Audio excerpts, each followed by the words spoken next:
Hello my dear students, hope you all are doing well. बच्चों, आज हम लोग कोवेलेंट कंपाउंड्स के कुछ और एग्जांपल देखेंगे, ठीक है, और कोवेलेंट कंपाउंड के कुछ प्रॉपर्टीज को डिस्कस करेंगे, ठीक है। तो हमारा आज का टॉपिक है formation of covalent bond in.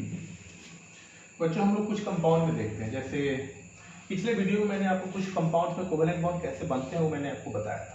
आज हम लोग कुछ और एग्जांपल्स उसका डिस्कस करेंगे। जैसे फर्स्ट में हम लोग देखते हैं एसिड में कैसे बनता है, फिर हम लोग देखेंगे साइक्लोहेक्सेन में कैसे बनेगा, एंड देन हम लोग देखेंगे फ्लोरोमीथेन। ठीक है बच्चों, आज हम लोग इस तीन कंपाउंड में कोवेलेंट बॉन्ड कैसे बनता है इसको डिस्कस करने जा रहे हैं। चलो फर्स्ट स्टार्ट करते हैं एसिड। बच्चों, आपको पता है ना सल्फर का एटॉमिक नंबर क्या होता है? 16, 1s2, 2s2, 2p6, 3s2, 3p4। बच्चों, इसके आउटर मोस्ट शेल में कितने इलेक्ट्रॉन है? 6 इलेक्ट्रॉन है। बच्चों, हम इसको ऐसे भी लिख सकते हैं 2 8 6। इसमें कितने वैलेंस इलेक्ट्रॉन है बच्चों? 6 वैलेंस इलेक्ट्रॉन, ठीक है। देन तो ये जो एसिड मॉलिक्यूल, ये जो सल्फर है, एसिड मॉलिक्यूल्स है, इसमें 8 सल्फर कैसे एक दूसरे से अरेंज होते हैं? बच्चों, इसका स्ट्रक्चर क्राउन स्ट्रक्चर होता है। It has crown structure. चलो देखते हैं ये स्ट्रक्चर कैसे बनता है, ठीक है।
बच्चों, एसिड का स्ट्रक्चर ये होता है। बच्चों, इसको क्राउन स्ट्रक्चर कहा जाता है। कौन सा स्ट्रक्चर कहा जाता है? Crown structure. अब इसको समझिए बॉन्ड कैसे बना है। बच्चों, सल्फर के आउटर मोस्ट शेल में कितने इलेक्ट्रॉन होते हैं? 6 इलेक्ट्रॉन। देखो ये 6 इलेक्ट्रॉन को हम अरेंज करें 2 3 4 5, और बच्चों यहां पर 2 इलेक्ट्रॉन में डाल रहा हूं, ठीक है। ये हो गया 6 इलेक्ट्रॉन, ठीक है। अब क्या करता है यह सल्फर, इसका 1 इलेक्ट्रॉन और फिर इस सल्फर का 1 इलेक्ट्रॉन। बच्चों, यहाँ भी इसको मैं अरेंज कर रहा हूँ 6 इलेक्ट्रॉन को, इस तरह से 6 इलेक्ट्रॉन को यहाँ भी अरेंज कर। बच्चों देखो, यह इलेक्ट्रॉन इस सल्फर के 1 इलेक्ट्रॉन से कंबाइन कर देगा, ठीक है। ये 6 इलेक्ट्रॉन हो गया। फिर ये क्या करेगा? इसके 6 इलेक्ट्रॉन से कंबाइन करेगा। बच्चों, इस तरह से आपको 6 इलेक्ट्रॉन को अरेंज कर लेना है सब में, 2 4 5 6। यहाँ भी 1 2 3 4 5 6, 1 2 3 4 5 6। यहाँ भी बच्चों 1 2 3 4 5 6। इस तरह से हम सभी सल्फर के बीच 1 2 3 4 5 6, इस तरह से बच्चों सल्फर के एसिड के बीच में आप देख रहे हैं कैसे कोवेलेंट बॉन्ड बन रहा है। यहाँ पर 2 सल्फर एटम के बीच में बच्चों कितने इलेक्ट्रॉन है? 2 इलेक्ट्रॉन। फिर यहाँ देखो 2 सल्फर के बीच में 2 इलेक्ट्रॉन, और हर एक सल्फर पर कितने लोन पेयर इलेक्ट्रॉन है? There are 2 lone pair of electron present on each sulphur. So this is the structure of acid molecule. यहाँ बच्चों हर एक सल्फर के बीच में सिंगल कोवेलेंट बॉन्ड है, ठीक है। क्लियर हो गया बच्चों? इस स्ट्रक्चर को हम लोग कहते हैं क्राउन स्ट्रक्चर, ठीक है।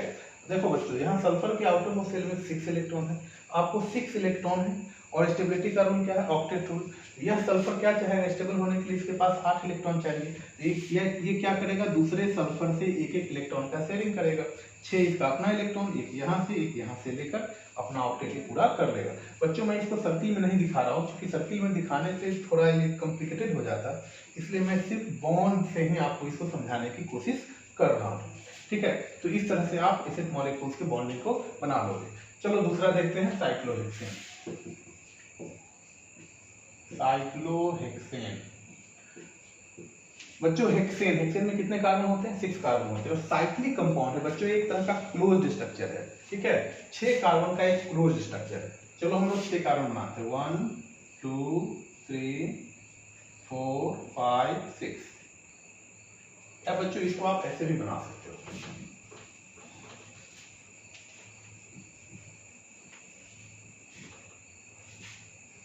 वन बच्चों एक कार्बन ये हो गया, 2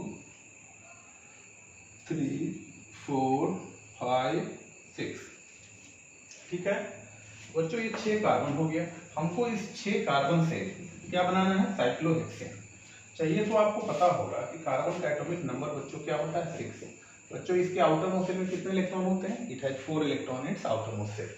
तो क्या करते हैं हम लोग, 1 देखो बच्चों, ये कार्बन इसके एक इलेक्ट्रॉन से शेयर करेगा ऐसे, यहां भी एक, तो 4 इलेक्ट्रॉन है ना बच्चों, तो 4 इलेक्ट्रॉन हम लोग अरेंज करते हैं। बच्चों इसका फॉर्मूला होता है C6H12। साइक्लोहेक्सेन का फॉर्मूला होता है C6H12।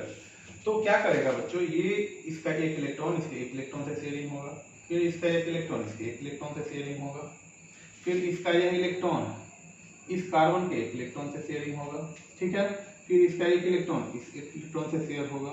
इस तरह से सभी कार्बन के बीच में बच्चों सिंगल कोवेलेंट बॉन्ड बनेगा। ठीक है, क्लियर?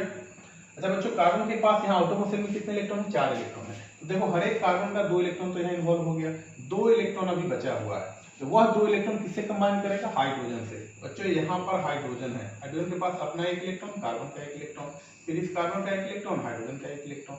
अब देखो बच्चों, यहाँ से हाइड्रोजन भी स्टेबलाइज, यहाँ से हाइड्रोजन भी स्टेबलाइज, और कार्बन के पास भी 2 4 6 और 8 इलेक्ट्रॉन हो गए। तो आपको सभी कार्बन पर 2-2 हाइड्रोजन बैठाना है और इसको स्टेबलाइज कर लेना है। ठीक है, इस तरह से बच्चों हम लोग साइक्लोहेक्सेन का स्ट्रक्चर आसानी से क्या कर सकते हैं? बना सकते हैं। बच्चों इसको लुईस डॉट स्ट्रक्चर कहते हैं। क्लियर हो गया? देखो हाइड्रोजन को स्टेबलाइज होने के लिए कितना इलेक्ट्रॉन चाहिए? 2 इलेक्ट्रॉन।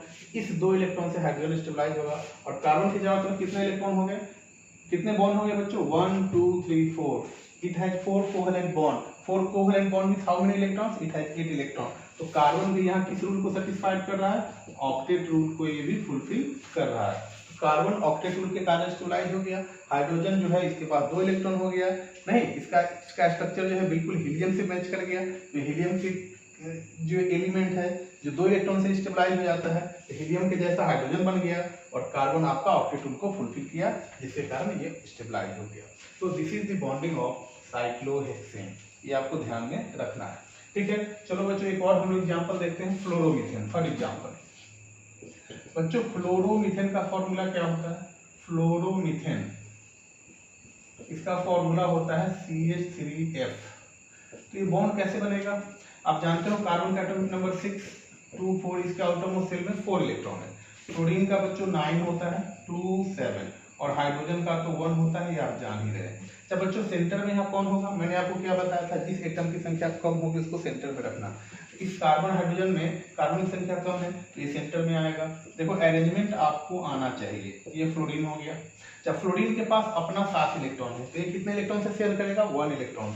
तो फ्लोरीन के सामने आपको कार्बन का 1 इलेक्ट्रॉन दिखाना है, एक बिंदु यहाँ। फ्लोरीन का अपना 7 इलेक्ट्रॉन आपको यहाँ शो करना है। हाइड्रोजन के पास भी अपना 1 इलेक्ट्रॉन है, और ये कार्बन के कितने इलेक्ट्रॉन से शेयर करेगा? 1 इलेक्ट्रॉन, क्योंकि हाइड्रोजन अपना ड्यूएट पूरा करता है।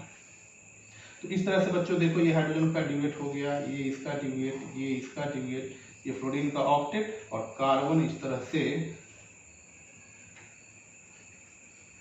बच्चों कार्बन इस तरह से अपना ऑक्टेट पूरा कर लेगा। So this is the bonding of fluoromethane.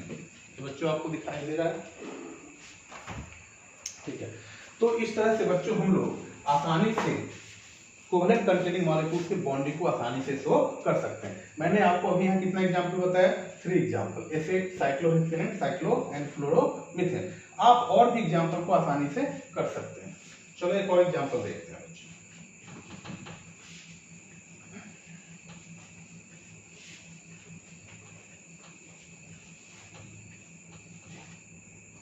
तो बच्चों अगर आपको कहता है इथीन का बॉन्डिंग दिखाने के लिए आपको कैसे इसका लुईस डॉट स्ट्रक्चर बनाओगे। इथीन का बच्चों फॉर्मूला होता है C2H4, ठीक है।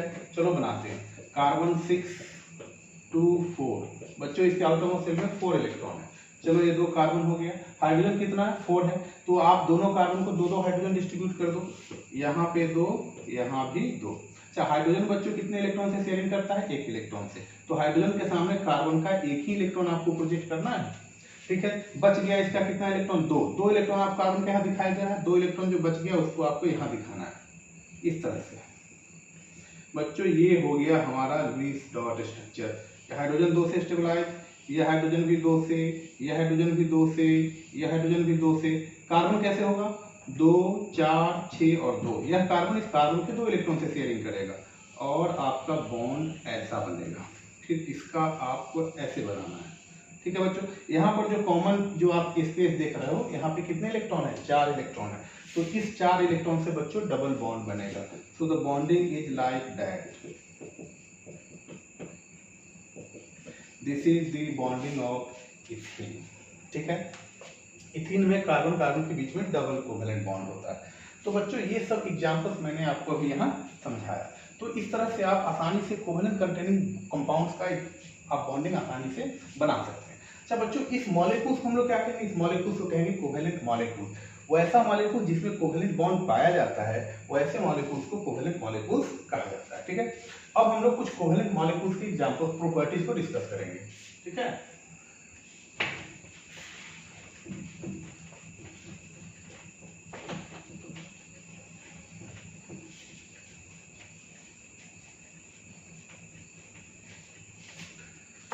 बच्चों हम लोग का अगला टॉपिक है प्रॉपर्टीज ऑफ कोवेलेंट मॉलिक्यूल्स। बच्चों इसका क्या क्या प्रॉपर्टीज होगा। कोवेलेंट बॉन्ड जो होता है बच्चों एक स्ट्रॉन्ग बॉन्ड होता है।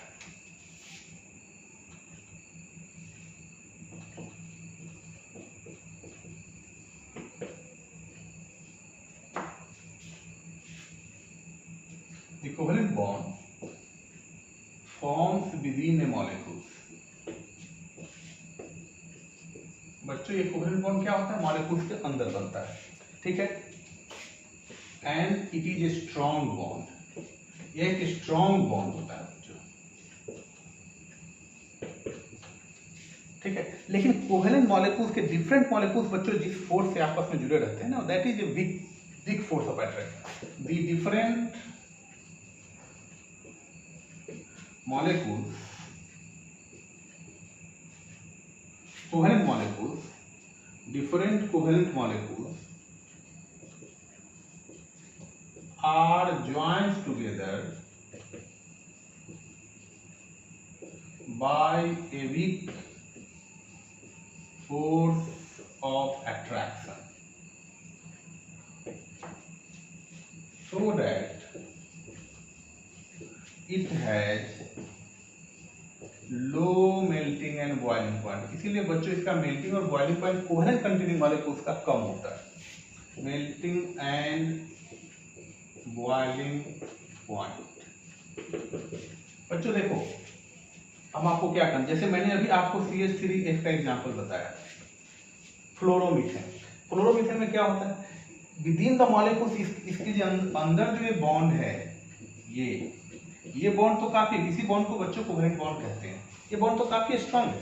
लेकिन डिफरेंट मॉलिक्यूल्स के बीच में जो फोर्स ऑफ अट्रैक्शन बच्चों होता है, ये अलग अलग मॉलिक्यूल्स के बीच का जो फोर्स ऑफ अट्रैक्शन है, ये फोर्स ऑफ अट्रैक्शन काफी कमजोर होता है, ठीक है। इसीलिए ये मॉलिक्यूल्स आसानी से मेल्ट कर जाते हैं या बॉयल कर जाते हैं, ठीक है। तो अगर आपसे पूछता है कि कोवेलेंट कंटेनिंग मॉलिक्यूल्स का मेल्टिंग और बॉइलिंग पॉइंट क्यों कम होता है, तो इसका रीजन है due to this weak force of attraction. The different molecules are joined together by a weak force of attraction. That's why it is easily melt or boil. समझ में आ गया बच्चों। तो ये इसका पहला प्रॉपर्टी। दूसरा प्रॉपर्टी बच्चों, जनरली जो कोवेलेंट मॉलिक्यूल्स होते हैं, ये जो पोलर कोवेलेंट मॉलिक्यूल्स होते हैं, ठीक है बच्चों। कोवेलेंट मॉलिक्यूल्स में मैंने आपको दो कोवेलेंट मॉलिक्यूल्स, एक पोलर होता है और एक नॉन पोलर होता है। Non polar covalent molecules are generally insoluble in water. Covalent molecules are generally insoluble in water। बच्चों जनरली कोवेलेंट मॉलिक्यूल्स जो होते हैं वाटर में क्या होते हैं, इनसॉल्युबल होते हैं, ठीक है। But some molecules which forms H bond with water, H bond means hydrogen bond. बच्चों मैं अभी आपको बताऊंगा कि H बॉन्ड क्या है। With water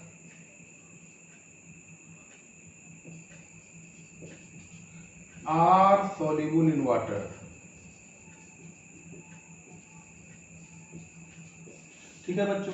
generally covalent molecules water में इनसॉल्युबल होते हैं। बच्चों मैंने आपको पोलर और नॉन पोलर का डिस्कशन पिछले वीडियो में किया था। तो जो भी नॉन पोलर मॉलिक्यूल्स होंगे वो जनरली वाटर में इनसॉल्युबल होते हैं, लेकिन जो पोलर मॉलिक्यूल्स होते हैं, पोलर मींस जिस कोवेलेंट मॉलिक्यूल्स पे कुछ चार्ज आ जाता है, ठीक है, वैसे मॉलिक्यूल जनरली वाटर में सॉल्युबल हो जाते हैं। जैसे एक एग्जांपल हम लोग देखते हैं, जैसे HF में बच्चों क्लोरीन पर नेगेटिव, हाइड्रोजन पे कौन चार्ज होता है, पॉजिटिव चार्ज होता है।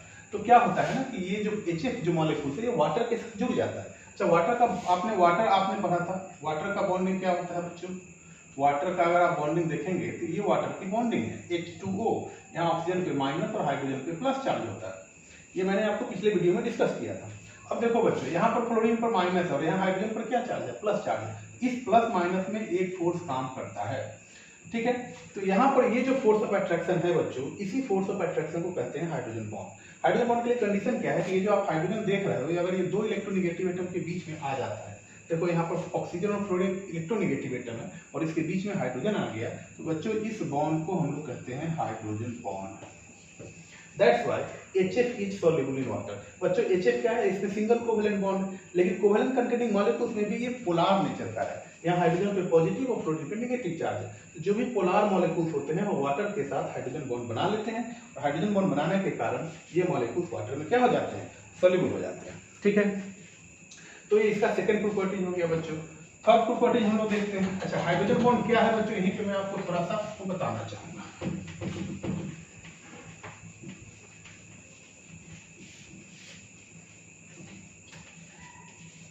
नोट में बच्चों यहाँ पे मैं आपको हाइड्रोजन बॉन्ड थोड़ा सा हम यहाँ जिक्र करेंगे। ये हाइड्रोजन बॉन्ड क्या होता है, शॉर्ट में बच्चों इसको H बॉन्ड भी कहते हैं। क्या बच्चों होगा इसका definition, the bond forms between covalent bonded hydrogen atom of one molecule with the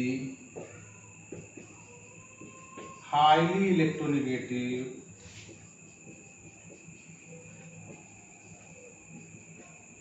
atom.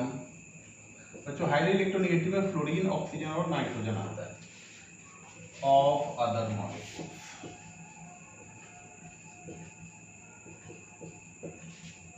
ठीक है बच्चों, हाइड्रोजन बॉन्ड किसके बीच में बनेगा, एक तो हमारा covalent hydrogen containing covalent molecule होना चाहिए, वैसा मॉलिक्यूल जिसमें हाइड्रोजन कोवेलेंट बॉन्ड से जुड़ा होना चाहिए, और दूसरा electronegative atom of other molecule, और उनके बीच में जो बॉन्ड बनेगा बच्चों उस बॉन्ड को हम लोग कहते हैं हाइड्रोजन बॉन्ड। यहाँ पे आपको हाइड्रोजन बॉन्ड दिखाई दे रहा है, यहाँ HF जो है देखो बच्चों वाटर के साथ हाइड्रोजन बॉन्ड बना रहा है। तो जो भी कंपाउंड वाटर के साथ H बॉन्ड बना लेगा, जो भी कोवेलेंट कंटेनिंग कंपाउंड वाटर के साथ H बॉन्ड बनाएगा, वह कंपाउंड आसानी से वाटर में क्या हो जाएगा, सॉल्युबल हो जाएगा, ठीक है। तो ये कोवेलेंट कंटेनिंग कंपाउंड का दूसरा प्रॉपर्टी हो गया। तीसरा बच्चों, तीसरा क्या होगा, कोवेलेंट कंटेनिंग मॉलिक्यूल्स में क्या होता है, इलेक्ट्रॉन तो शेयरिंग में पार्टिसिपेट करता है, उसके पास कोई फ्री इलेक्ट्रॉन्स नहीं होता है, therefore covalent compounds are generally bad conductor of electricity. Covalent compounds are generally bad conductor of electricity. ठीक है बच्चों, तो ये कुछ कोवेलेंट कंटेनिंग कंपाउंड्स के एग्जांपल्स प्रॉपर्टीज हो गए। आपको समझ में आ गया होगा। ठीक है, थैंक यू।